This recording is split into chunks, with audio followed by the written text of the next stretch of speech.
Started. I'm going to ask if folks can move a little bit closer. We are working on the microphone situation, but we want folks to get a little closer so you can hear us. No one's going to bite. We're all good. We're all family. We're all neighbors. So if you can move a little bit closer so we don't have to keep screaming at the top of our lungs to present the information to you, that would be helpful as we get ready to get started. I really would appreciate that. Thank you. Thank you. Yeah, well, I'm gonna introduce myself in a second. Yeah, we ain't get to that part yet. I can take. Yeah, we can get started.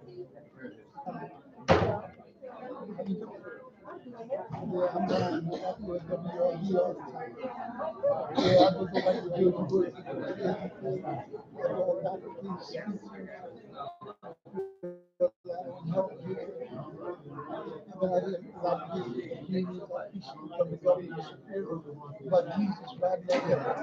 You ain't got to worry about that.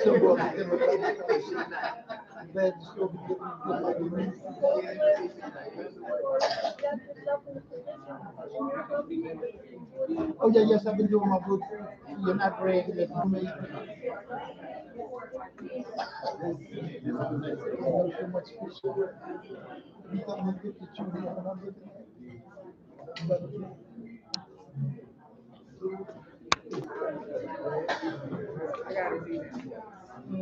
Yeah.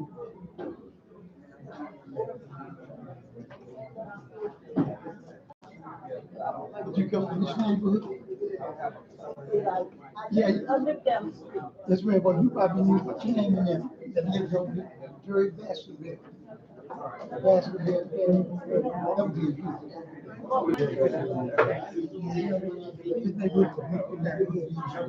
I'll still be. Oh, yeah, yes. They're getting ready out there in the reservoir. They're getting ready to build that around there. People that have money, they're going to be able to roll their boats around there for recreation. They put it there. Everything changes.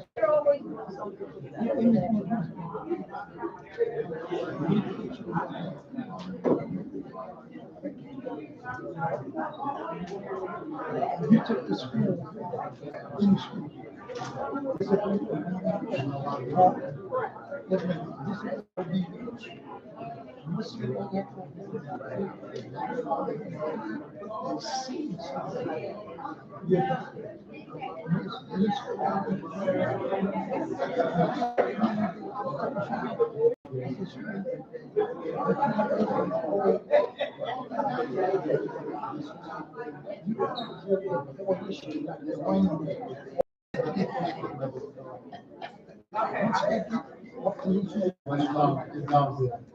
They can have their participation. They do it over 26. They run in the committee people. Down there 28. And houses going for 70. And my family went to house.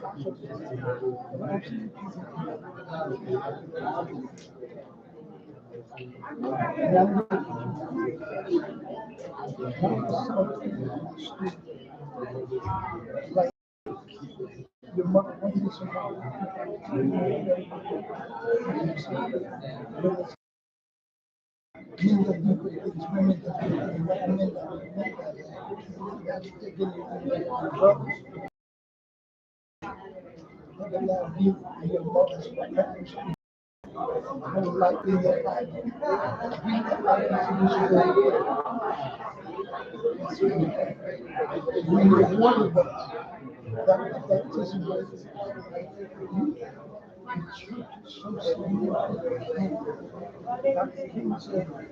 we have some difficult.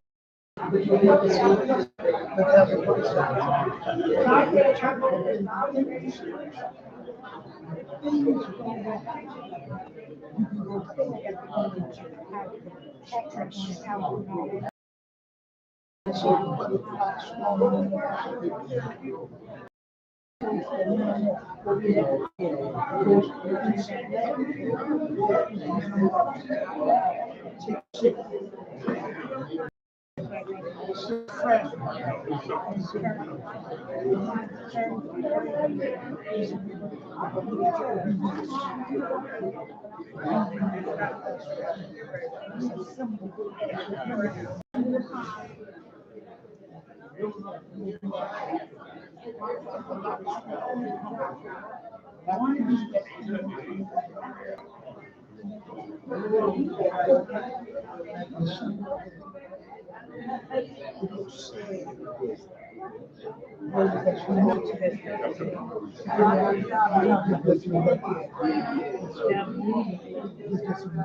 right, so good evening, everyone. I think we're going to get started. We're going to get started in a second. So folks can just quiet down a little bit as we present some of the information that we have. Get your attention for just a minute, please. Everybody got to get your attention for just a minute. Thank you, Pastor. I was about to. So thank you so much. So my name is Jeffery Young. I have the honor and privilege of representing Philadelphia City Council, representing the 5th Council District. So that's parts of this neighborhood, parts of North Philly, Center City, and Fishtown. And I want to thank you all for coming here tonight. I want to welcome you all to our housing workshop. What we try to do at these workshops is provide you all with information that can help improve your life and your community. We have service departments that have come out here with information to give you directly. My staff is here to talk to you directly. We have housing providers who are here to talk to you directly about some of the home ownership experiences, the home ownership products that the city of Philadelphia is offering through the Turnkey. So we want to thank you and welcome you to Prince of Peace Baptist Church. And I want to ask the pastor to come up, please, Pastor, if you don't mind. I know you're working right now, but if you would come and please just say a few quick words to the crowd while we're here. I know I put him off guard a little bit, but he's always working, and I want to make sure that we give praise to the person who is in charge of this house of worship.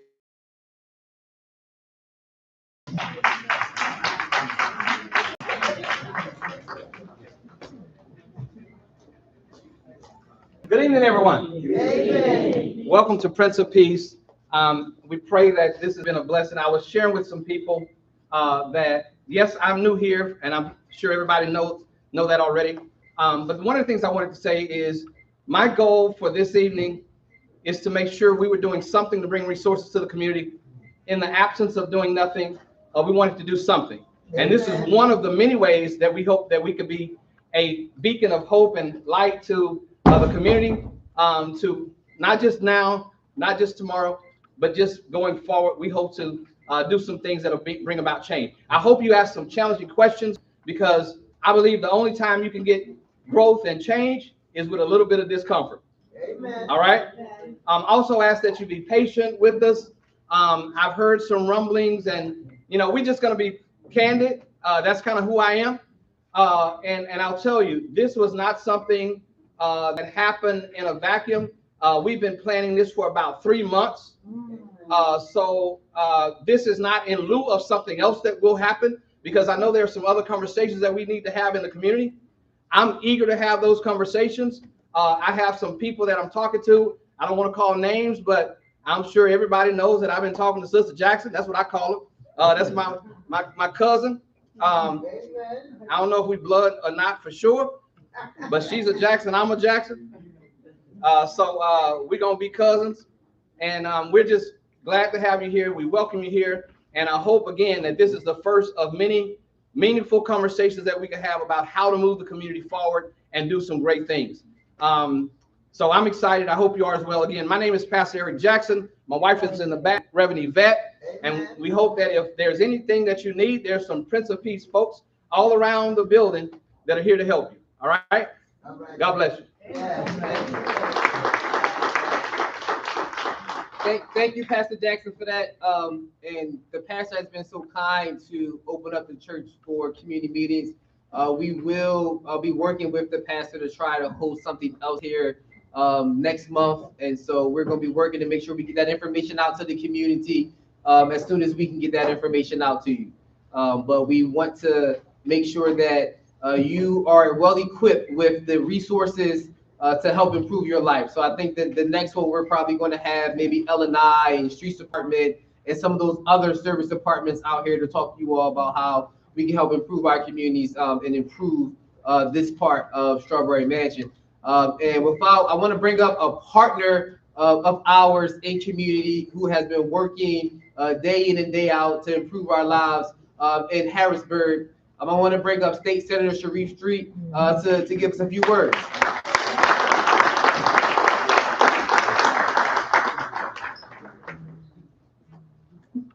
How you all doing this evening? Look, I want to first thank the councilman for convening folks to get information.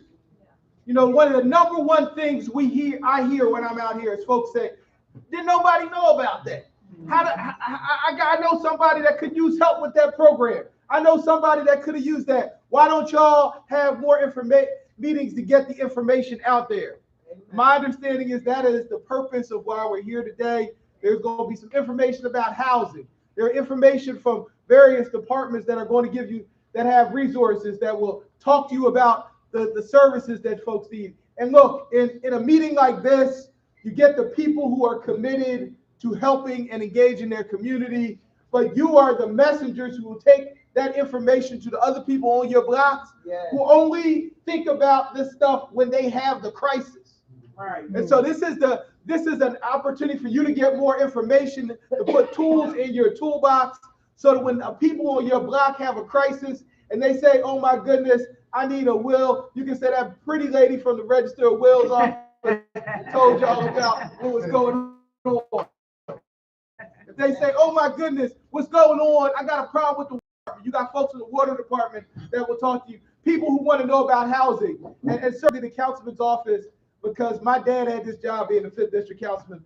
The council person is where the rubber meets the road, and I appreciate serving in Harrisburg. But when y'all get a pothole or a tree falls, we know that the council person's office is the first place you call. And so it is fitting and appropriate that he would pull together us all. And I want you to know that we're fighting to make sure we have money for education in Harrisburg. We're fighting to do our part around making money for the bring back resources for gun violence, making sure we protect our environment, money for our parks, and making sure that we have the basic things they need, and that we support our councilman and our mayor in their efforts. And so, look, I'm going to get out the way because you got people that are going to talk to you about specific resources. But again, I want to thank the councilman for being here. I want to thank Pastor Jackson for making this church available for the community, and so it can continue to be a beacon for information. And again, I want to point out that you have a room full of great service providers that will present to you today. I just got a thing for the lady at the Register of Wills table. That's why I'm married. God I want to thank the senator for being here. I know we all have busy schedules, but you know he always takes time out to come and reach out and touch our community and give us information on what we need to improve our lives. So I want to thank the senator for that. There are a couple of presentations that folks have to provide you with information that you can take back to your communities. And first, just to give you a little hit on what the run of show is, it's going to be the Philadelphia Water Department. Then it's going to be followed by the Philadelphia Housing Development Corporation. And then also we have a presentation from Civetta Development Company talking about Turn the Key, which is the city's home ownership option that the city has. So without further ado, I want to see if someone from the Water Department, lead pipe program can come up and grace us with your information. Let's give him a round of applause when he comes up, y'all.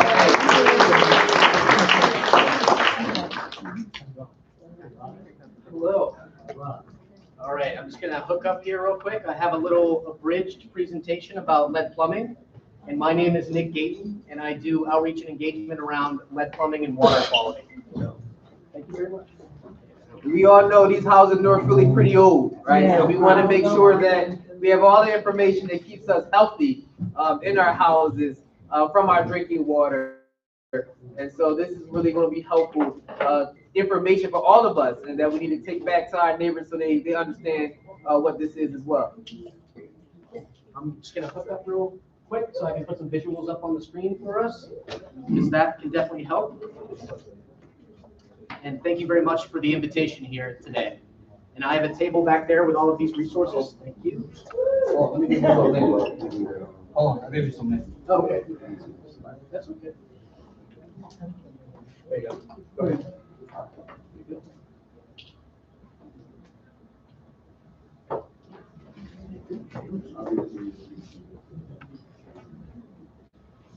Everyone see it okay? Yes. All right. So, bueno, okay. What do we have?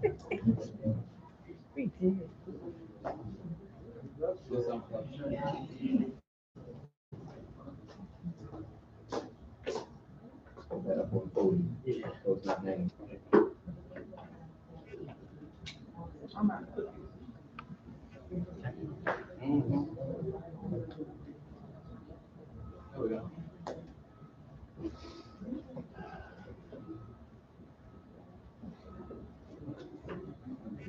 Here we go. All right, I'm not going to touch it now. Okay, again, so my name is Nick Gayton, and I work with the Philadelphia Water Department. My job is to do outreach and engagement around lead pipe and water quality. So I'm here today to talk about lead pipes and what Philadelphia Water Department has to offer for resources and information about them. So your water starts with a journey. And for the purposes of lead pipes, we're going to be talking about drinking water's journey.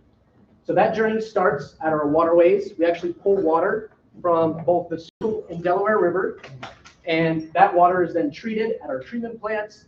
It's then piped through our water main system and then sent directly to your home through a connection called the service line. The service line connects your house to the water main in the street. And there is no lead in our water. There is no lead in our water that comes from the rivers or our treatment plants or our water mains. If there is lead in your water, it actually comes from the home's plumbing. And there are a couple different sources from that.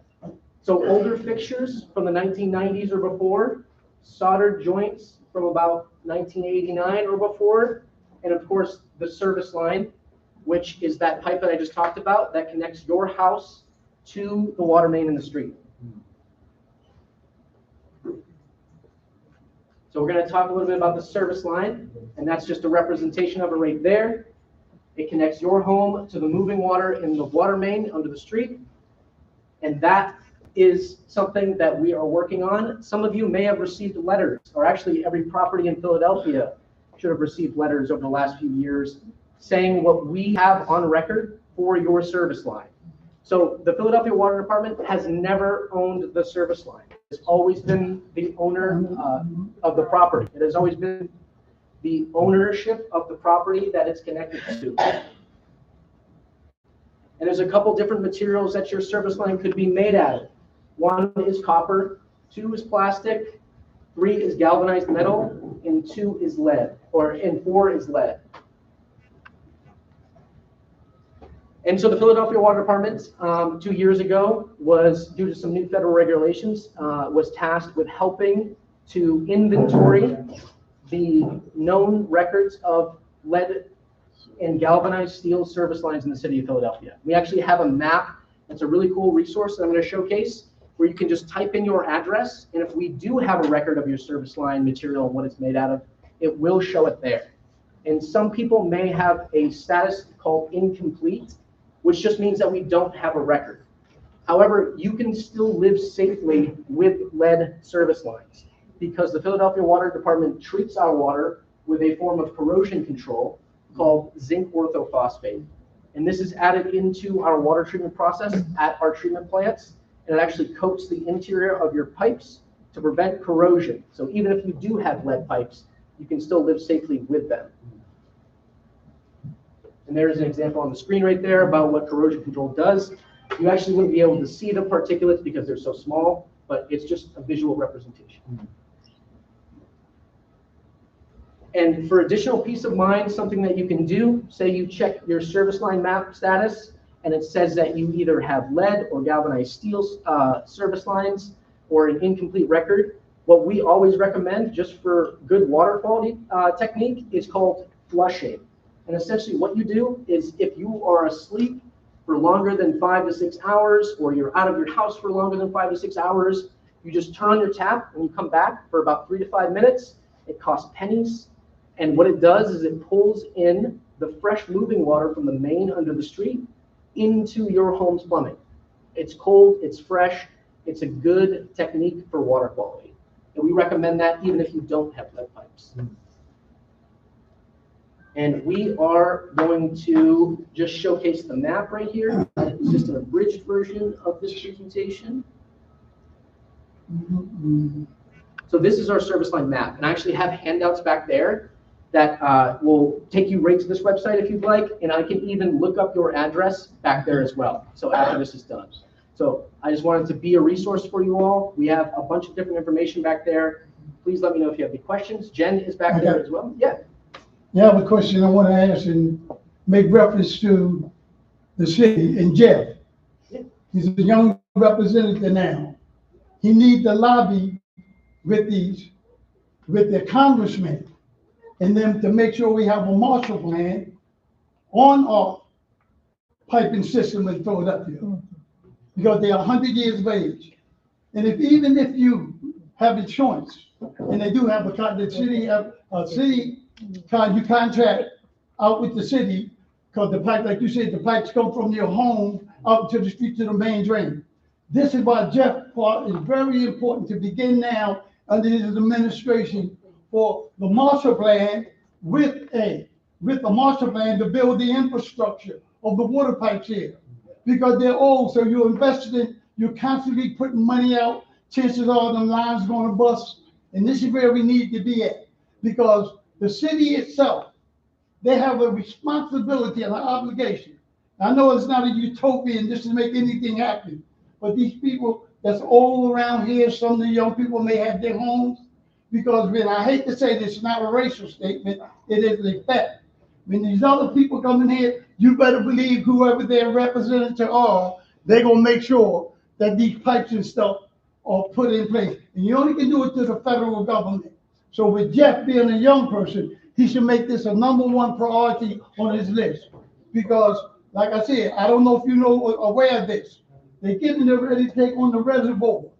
The reservoir, they're getting ready to use that as a recreation place. The people that have money, they're going to be able to row their boats around there for recreation. And whoever the developers are, these not developers, but Jeff, your responsibility, I think, once you give the people something, hold up, Pastor. Once you give the people something, once you give, because the Bible says, on earth as it is in heaven. And that's why you're here presenting these services here with me. And I would expect you right now in City Council to begin to write a proposal for a Marshall Plan in this neighborhood, where the people that is on fixed income that can stay here because of their income. That would be, I think you should make that a priority with all the rest of the things that you have to offer. It's nice to have these things, but your accomplishments will make the people know that politics, that you as a representative, and I don't want you to be a politician. I want you to be a public servant. It's a wonderful thing to serve and do that. Get on that initiative for the people that live around here. This is historic community. Other people are coming in, buying the churches up in there, and we're not trying to deny them. Your job is to make sure that the generation that's here can maintain. And once again, this is my personal thing. And I say to you, ladies and gentlemen, make sure you turn and come back to the church, because when all things fail, you can go back to that faith and come to the church. It will help you. Thank you very much.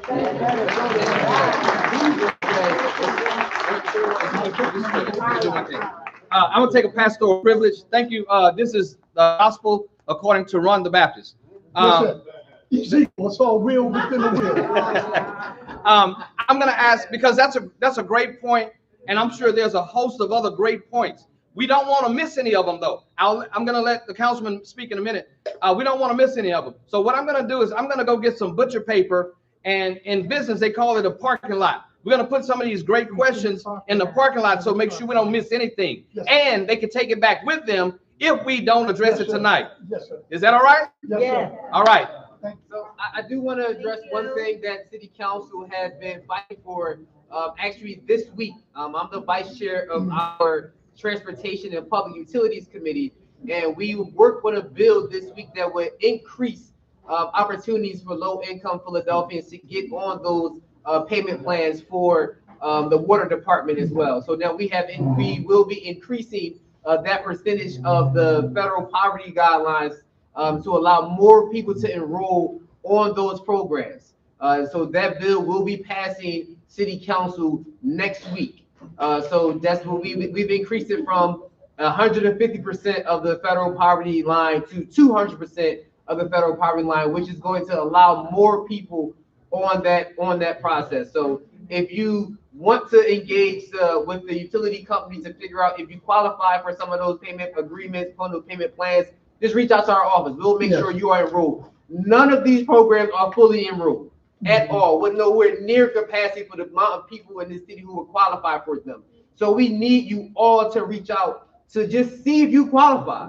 Yes, right? sir. Just apply. Just see. Let them tell you no, right? But everyone should apply to some of these programs, these relief programs, because you can save some money in your utility bills. And you want to make sure that everyone who is eligible applies for these programs. And the city of Philadelphia right now is also undertaking major pipe renovations throughout the entire city when it comes to the water department. So you see a lot of major projects happening everywhere. We're making sure that our infrastructure is up to date, is 21st century infrastructure that allows clean and green technology, clean and green lead, pipes, not lead, but pipes to flow through our streets for the next century and beyond. So we are working on that. 30 seconds for a note, please. That's Mr. Collins. Just for the big picture, across the river, the American Water Company is now over there, one of the largest water companies in the country. And we here, as part of, in the suburban area, Essential Waters have announced that they're going to put together a merger together that's going to take place and probably come to the end by the end of 27. And we must keep in mind how that's going to affect whatever we do here in the City of Philadelphia Water Department and how prepared we are for when they make a bid to be able to buy our water company and put it into their portfolio. So I can tell you right now that as long as I'm on city council, I do not support the privatization of public assets. Right? I do not. I do not. And one of our water department is one department that we own and that we can kind of control for our residents. I put in legislation that will allow the water department to essentially eliminate late fees, right, on our water bills. Because why are we being taxed on a service we already pay for, right? And so those are things that we're working through in city council, right? The water department has other methods of collection when it comes to service, like cutting our water off, right? So placing a lien on our property. So why are they charging us late fees on something where it's ours, right? It's ours. We pay for it. It's a public utility service. And so those are things city council is working on when it comes to our water department. That's okay. I noticed there was a lot of new development. The new development, they're putting in new pipes. They're not using the lead pipes that normally run on the. Lead pipes are illegal to use. Okay, so they're putting in new pipes. But with that, they dig up the street and they don't repair the streets properly. Yeah, that's. Who's following up? I know they probably get permission from the water department to do that action, but who's following up on the development? The developers to make sure that the street is properly paved when it's. Yeah. It's one right now on. So I can tell you that it's the streets department's responsibility to follow up on some of those construction divots that you see. The streets department likes to come out and to refill them themselves to make sure that it's done right. Because can we really trust the developers to do it right? And I'm urging everyone, if you have that, Councilmember Harity put a bill in recently that would penalize these developers for not reaching out to the streets department soon enough to get these things corrected. So if you see these in your communities, I urge you to, they always say call 311, that's great, but call my office, right? So we can get right on it and put it directly through that department, so the streets department can go out there. Sometimes they're PGWs as well, so we have a direct contact with PGW too, to make sure they come out. But we urge you all to call our office directly. Give us the location of whenever you see these construction holes, so we can go ahead and make sure that those developers, those property owners are held accountable to the community. Thank you. I think the question is being asked, that if these developers come out and they destroy the streets, whatever, they're getting paid to do a job. You're saying that call the streets department is responsible for doing that? How is that? If these developers already got paid for that job? Well, no, well, the developers get paid, well, whoever they hire to do the construction gets paid to install the pipes, things like that. There are regulations that we have that the streets department needs to come out to make sure that it's done correctly. So they do the infill, they do that back top fill to make sure that it's filled in correctly, because sometimes, you know, developers don't do it the right way, right? And because of that, if they tear up, shouldn't they be responsible? they are responsible. That's what we have a lot of streets. Yes. They finish the job and they leave the street the way it is, and you have to call 100 numbers trying to get through to get nobody. And I think this person confirmed. Yes, so they are responsible to get it. They are responsible to get it to a certain point, and then it's the streets department who has to follow up on the rest. So they're responsible to getting it somewhere, and then streets department comes on and finishes the job. And that's why I'm asking, when you notice those things are lingering, reach out to us so we can hold them accountable to make sure that those things get done. Listen, again, I don't want to keep interrupting. This will be my last interruption. I am a Baptist preacher. That means I might have 5 more interruptions. But the hour is 7 p.m. and we have 9 more presentations. And you can ask these questions at the end, preferably, but if you continue to ask them during the presentation, y'all gonna be here till midnight. I hope y'all heard what I said. Y'all gonna be here till midnight. So we can't waste. No, it's okay.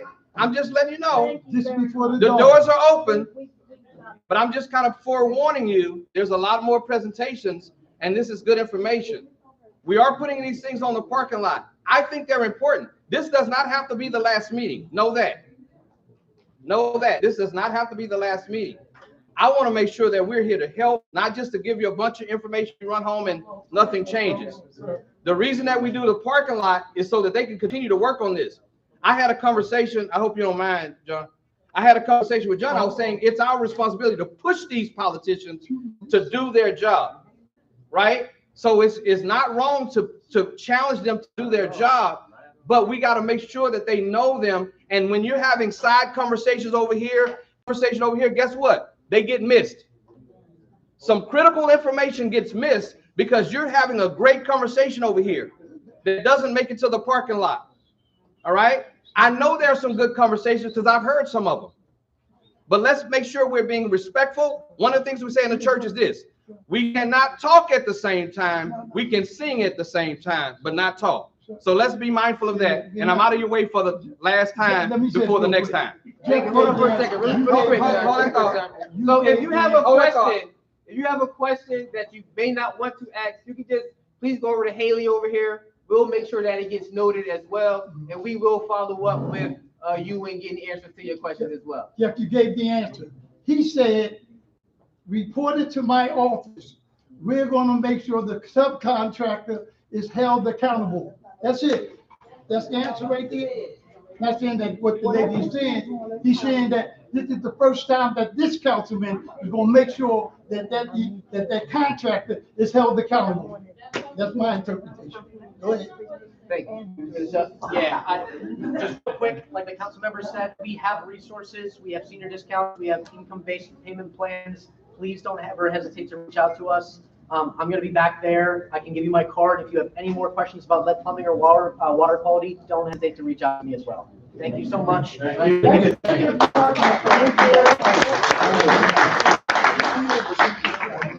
so I'm going to ask the representative from PHDC to come up to provide us a presentation So for those who don't know, the PHDC is the Philadelphia Housing Development Corporation. This is the entity that houses a lot of the programs that we use: adaptive modification, basic systems repair, heater hotline, and a few other programs are ran at PHDC. They also are the conduit for our Turn the Key initiative that we have in City Council. And so this is an entity that does a lot for us. We want to make sure that you get the information you need to take back to your community.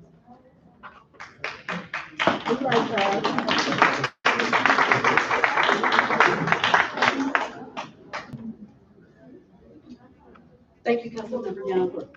Good evening, everyone. Good evening. My name is Shelvia Williams. I am the Community Engagement Officer for Philadelphia Housing Development Corporation, also known as PHDC. I'm going to try to get through my presentation as quickly as possible. As Councilmember Young has said, many of the programs, all of the programs and services of PHDC are included in Mayor Sherelle Parker's historic home plan. Yeah. So bear with me because I'm going to jump through. I just said that, and we are. I'm going to talk about our programs: adaptive modification, basic systems repair, Philly First Home, our rental improvement fund, restore, repair, renew, and turn the key. I'm going to touch on all of them briefly. Everything I'm saying is high level. We have flyers in the back. I have my card in the back. And if you have any questions, I would ask that you hold them until the end. Philly First Home. Philly First Home is a first-time home buyer program where a first-time home buyer grant, where if you're buying a home in the city of Philadelphia, if you income qualify, you can receive a closing assistance which is 6% or $10,000, whichever is the least based on the cost of the home. You have to be buying a home in the city of Philadelphia. You do have to income qualify. And you must go to housing counseling. You have to go to housing counseling through a city-funded housing counseling agency. NACA is not a city-funded housing counseling agency. A Philly First Home flyer will have information of all the city-funded housing counseling agencies. Many of those agencies also have additional grant money you can receive towards closing costs of down payment assistance. Turn the Key. Turn the Key is a first-time home buyer program in the city of Philadelphia. The original initiative was 1,000 homes. I think now it's 2,500 homes under Turn the Key. Turn the Key are brand new homes being built on vacant city-owned land in the city of Philadelphia through the Philadelphia Land Bank. These homes are 3 bedrooms, 2 baths. Some have basements, some do not. All the floor plans are different. Even developers can have different floor plans. There's homes here, I believe on Turner Street, that were built as a part of the Turn the Key home. Those homes were sold to people who used to live here and who came back to Strawberry Mansion or who were already residents in Strawberry Mansion. I'm a former Strawberry Mansion resident. Was here for over 35. I'll tell you how long. With Turn the Key, buyers can get up to $75,000 in mortgage buy down. They also get the $10,000 Philly First Home grant. I want to just run through the numbers real quick with you as how Turn the Key works. The homes are selling for $280,000. You get $75,000 that brings the home down to $205,000. You get the Philly First Home grant that makes your home $195,000. On average, lenders have about $10,000 in grant money. I said on average, not all, but on average, that's $10,000 that will bring the cost of your home down to $185,000. Your mortgage will be based on $185,000, but your mortgage payment is mortgage, interest, taxes, and insurance, right? So, so this is a great opportunity for anyone who is looking to become a first-time home buyer. Again, I'm high level with this, but we do have flyers in the back for Turn the Key. And Civetta Property Group is in the back. They'll talk to you about the qualifications. You do have to income qualify for Turn the Key. This is just what I went over just now for Turn the Key. Adaptive modification. The adaptive modification program makes modifications to a home for if there's someone in the home that has physical disabilities, right? Has a physical challenge.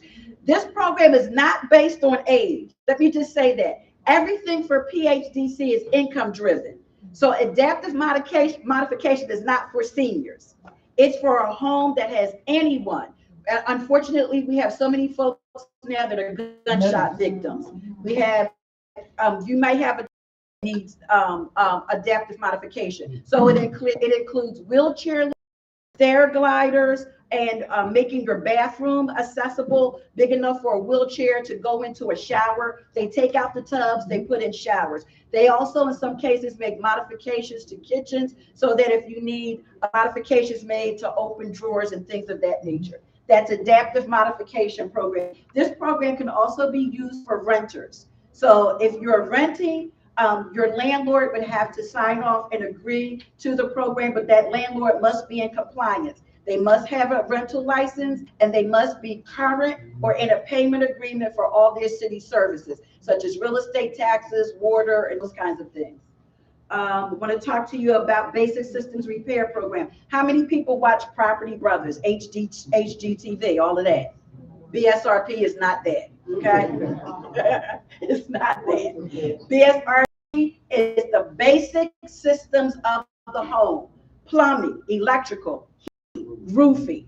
Those are the basic systems of the home. This is not about beautification, right? This is about repairing the basic systems of your home. Again, income qualifications for BSRP. If you have a defect in your home from the water department or PGW, you can become a priority based on that L&I violation or PGW or Philadelphia Water Department. BSRP is over 60% of our buyers are females, African American females between the ages of 25 and 40. Our youngest buyer is 22. Our oldest buyer is a female at the age of 70 or 73, right? Home ownership is real and it can be done. Thank you for letting me jump. Absolutely. And that's just really what this bill is. It's not to make sure, again, this is not a one-stop shop and it will not work for everyone, right? But having the opportunity and pushing for the opportunity is the thing we want, as well as how our council member does, right? If this doesn't work in here, what else could we be doing to make other things work, right? Because this is a step forward. So again, I do not want you to exclude housing counseling. I do not want you to not save up for yourselves. Kickstart was my best friend. And if you look that up on your own, it is what it is. It helps you with your credit. I want you to understand that home ownership belongs to Black and brown people. My parents, my grandparents and all own property. We can own property too. It belongs to us. And that's it. I want to thank Shakita for that. And I just want you all to know that in these areas where we're building turnkey at, when I mentioned some of the prices for the market value, sometimes the market value is $100,000, $200,000 more than the turnkey home. For a family, that is instant equity for you, right? So once your turnkey mortgage burns off, what is it, 15 years? Yes. Once your turnkey mortgage burns off in 15 years, you got $100,000 that you can play with and figure out what it is you need to do for yourself, because that is the value of these homes in these neighborhoods. And so this is creating some that's what generational wealth is, creating that equity for you so you can use for your family to do the things you need to do to continue to be prosperous in your own neighborhood, right? That was the foresight for this program that was started by my predecessor, Council President Clark.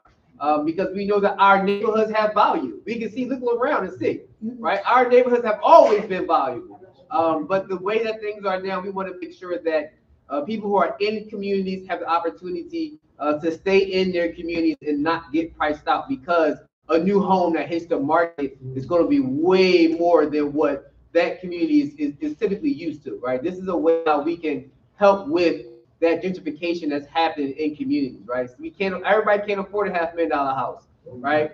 But if you can afford $1,300 a month, you should be a homeowner in a turnkey. Yeah, so I just want to jump in real quick. My daughter is a turnkey homeowner. It took her a moment to get through. She had credit challenges, credit issues, but with her home, she bought in Port Richmond. Her home was $265. She got the $60,000 mortgage buy down. I'm a church girl. I'm gonna tell you, man told her no, but God said I got the last say. God said I got the last say. Man told her no. The house she was looking at was at, I ain't even gonna tell you where it was, but anyway, it needed a roof on it, right? Because that's all her mortgage, what she was approved for, that's what she could buy.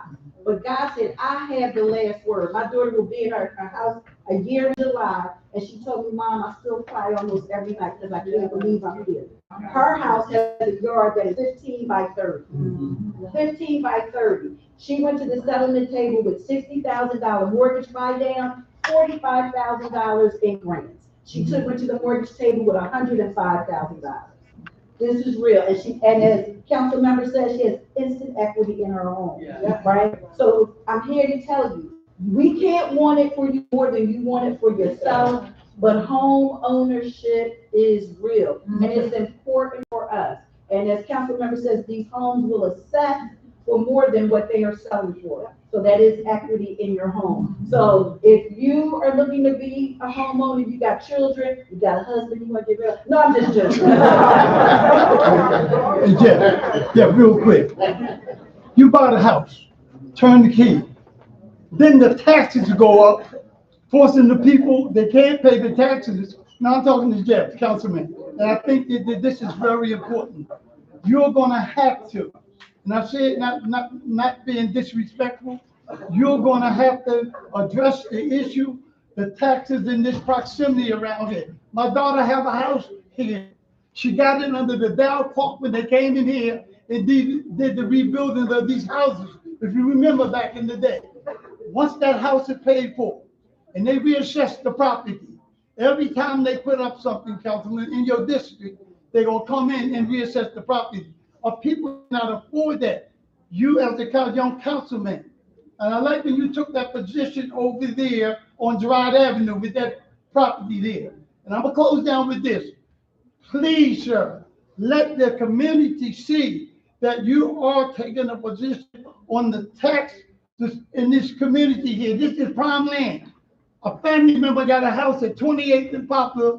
They offered her $600,000 for the house now. They got the bridge that they built in on Poplar Street. They go into Lemon Hill. They're getting ready to put $500,000 on that little bridge coming up Poplar Street. I close with this. Only thing I'm saying to the councilman, by me being an elder and been around, you talk about Generation Road. They did down south. They called it air property. We're not there no more. And I read you, councilman, I want to hear you, not demanding this kind. You're a young man. Just think what your legacy will be. That when you have stood up to reduce these taxes, and if you know they're gonna rebuild that thing as I mentioned before up there on the reservoir. You realize what the tax is gonna be around here. I'm just saying that to you, Councilman. If this represents your people, make an effort and never lose it. So we can come out and give the program. They're nice, but they ain't gonna let you get no house around here for a little bit of money, unless you're a developer. So I'm gonna close up because my cup running over, sir. Stand up as a young councilman. You stood up against that building up there on Gerard Avenue, the nursing home there, sir. Made me feel very proud of you. Do that for your community, sir. Everything about you, your legacy. And when your people care for you, they will come out and support you. Because it's on earth as it is in heaven. And you have a perfect opportunity to represent your people. We can talk all the whole May I jump in for a quick second? May I jump in for one quick second? You do realize that all of the turnkey houses come with a 10-year tax abatement? Well, yeah, I have some sort of idea. Okay, so that is saving a ton of money in taxes over the first 10 years of that ownership of that house. Yes, sir. Okay. I know I said a lot of things, but I'm just saying to my young Jeff, because I'm gonna talk about him. And I'm gonna talk about him because of what he's doing. And y'all don't know this man. when I heard Jeff talk about, he was somewhere the other day, he was talking about with some other representatives, and he was talking about representing this community, so you have a perfect opportunity. And when you do that, sir, if anybody ever stop you talking about your community, you know what to tell them? My people are running ahead of me, and I must hasten to catch up with them. Thank you, Ron. I appreciate that. Can we give it up for Civetta, y'all, one more time? I appreciate that. Right. And so that is the presentation part that we have tonight. There are tables here that can provide you with information. If you have information you want to know about what your property is assessed for regarding even your taxes, we have the Office of Property Assessment here that can talk to you directly about that, right? We have the Water Department here that can talk to you about those issues that we mentioned. We have the Parking Authority here that can talk to you about those issues dealing with the Parking Authority. And they're actually, if you live south of C2B4, they're giving out the parking passes for that's associated with the Living Hill Fan Fest. You can apply right there. Right, we have L&I in the corner back here, right? We have the Register of Wills talk about how do you pass on that generational wealth, right? How do you begin that conversation, right? We have these departments here for you. I encourage you all now, I'm here to answer any questions that people may have, but the tables are here for you to walk around, get that information in your hand, right? Get it in your hand, take it back to your communities, back to your blocks, so our neighbors, our community understands what resources are available. And my office also is in the back. We also have other information that can help you out as well. If you have a young kid, we have a coloring book. Please take the coloring book back home to the young kid. And it gives information on our office as well. So I'm here to answer any questions. And you are free to roam, to talk to the folks at the table. But that concludes the presentation portion of the community meeting, of the workshop. I'll be here for about another 20 minutes, so answer questions. Before you run.